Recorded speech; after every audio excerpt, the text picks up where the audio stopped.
Hello students, आज हम 9th class की एनसीईआरटी की बुक बी हाइव से first poem the road not taken पढ़ेंगे। The road not taken is written by Robert Frost.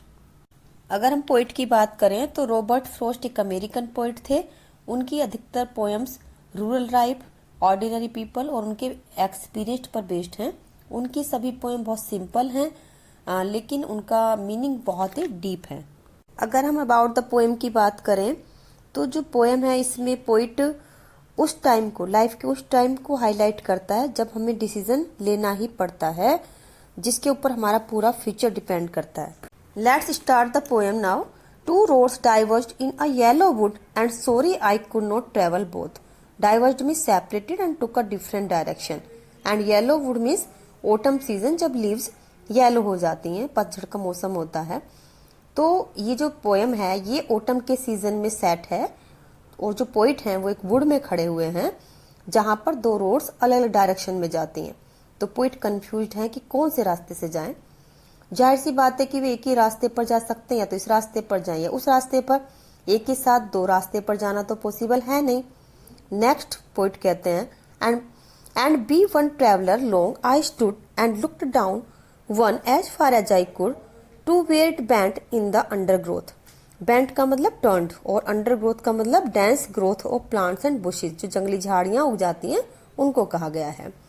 तो poet आगे कहते हैं कि मैं एक ही ट्रेवलर था, तो मैं बहुत देर तक वहां पर खड़ा रहा और उनमें से एक रोड को देखता रहा, वहां तक देखता रहा जहां तक कि मेरी नजर देख सकती थी, और वहां तक जहां तक कि उस रोड पर जंगली झाड़ियां और प्लांट्स थे, और उससे आगे मुझे कुछ भी नहीं दिखाई दे रहा था।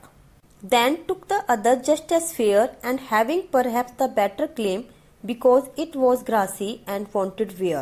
Claim means promise and wanted wear means had not been used.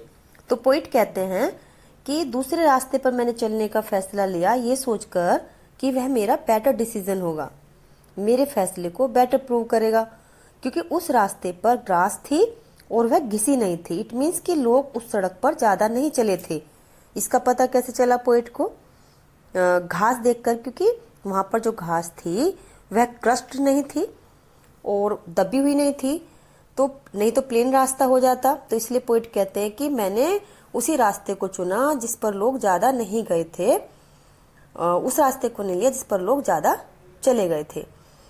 तो आगे पोइट कहते हैं, though as for that the passing there had worn them really about the same, कि जब मैं उस रास्ते पर गया जिस पर लोग कम चले थे, तो आगे चलकर मैंने देखा कि जो पहला रास्ता था वह भी मुझे वैसा ही लग रहा था। इट मीन्स कि दोनों अब सेम लग रहे थे, इस पर भी लोग जाते हैं ये मुझे लगा, तो मैं वहीं पर खड़ा रहा। तो यहाँ पर जो ग्रासी एंड वांटेड वियर है, इन वर्ड्स का जो मतलब है वो ये है कि जो हमारी इच्छा होती है, ये हमारी इच्छा को डेमोन्स्ट्रेट करता है जो हमारी इंडिविजुअलिटी और एडवेंचर के लिए होती है। And both that morning equally lay in leaves, no step had trodden black.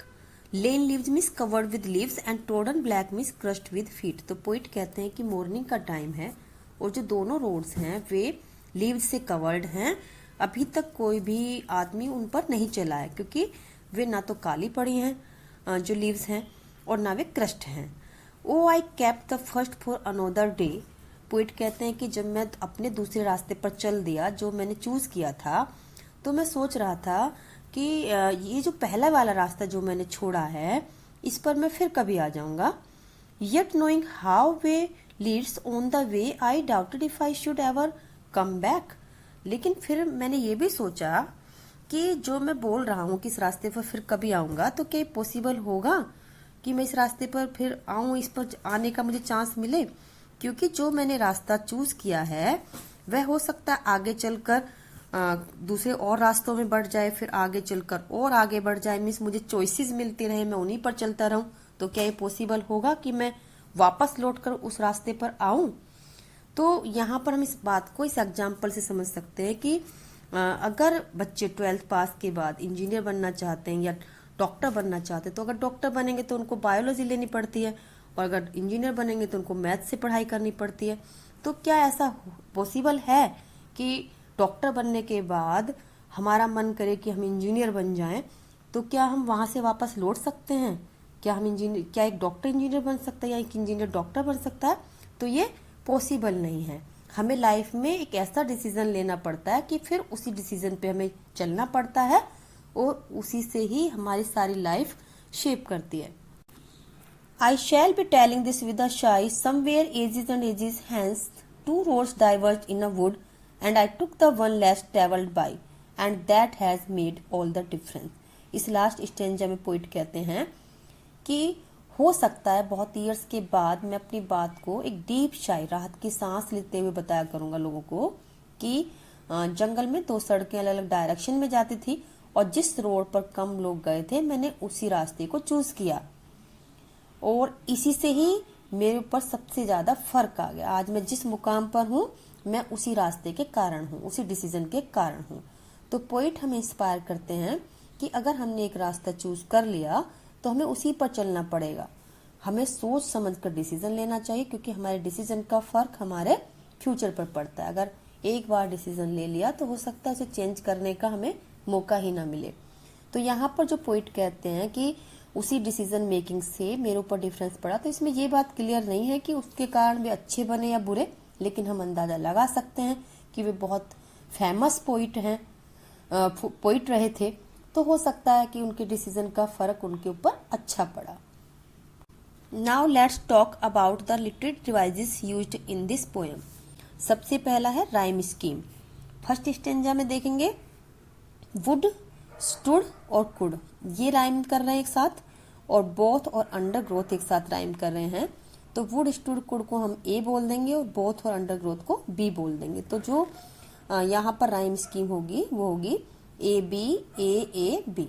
Second stanza में देखेंगे इसमें फेयर, वेयर, देयर, ये सेम प्रोनाउंसिएशन है इनमें, तो इनको ए कहेंगे, और क्लेम और सेम दोनों में सेम प्रोनाउंसिएशन है तो इनको बी कहेंगे। तो राइम स्कीम हो जाएगी A B A B.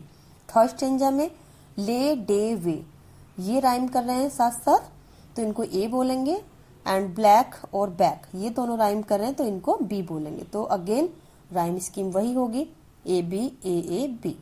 Fourth stanza में शाई और आई और बाई ये राइम कर रहे हैं एक साथ, तो इनको ए कह देंगे और हैंस और डिफरेंस को बी बोल देंगे। तो यहाँ पर भी राइम स्कीम होगी ए बी ए बी। तो पूरी पोएम में जो राइम स्कीम है वह ए बी ए बी है। ये पोएम एक सिंबॉलिक पोएम है। इस पोएम में टू रोड्स मैन की लाइफ की दो चॉइसेस, दो डिसीजंस को रिप्रेजेंट करती हैं और इस पोएम में लाइफ को एक जर्नी कहा गया है। Next is alliteration. किसी पोइट्री की लाइन या फ्रेज में जब दो या अधिक वर्ड्स की सेम बिगिनिंग कांस्टेंट साउंड होती है तो वहां एलिटेशन होता है। तो इसमें सेकंड स्टेंजा के थर्ड लाइन में देखेंगे वांटेड वेयर, इसमें डब्लू साउंड रिपीट हो रही है दोनों वर्ड्स में। सेकंड स्टेंजा में ही फोर्थ लाइन में देखेंगे though as for that the passing there, इसमें टीएच साउंड रिपीट हो रही है।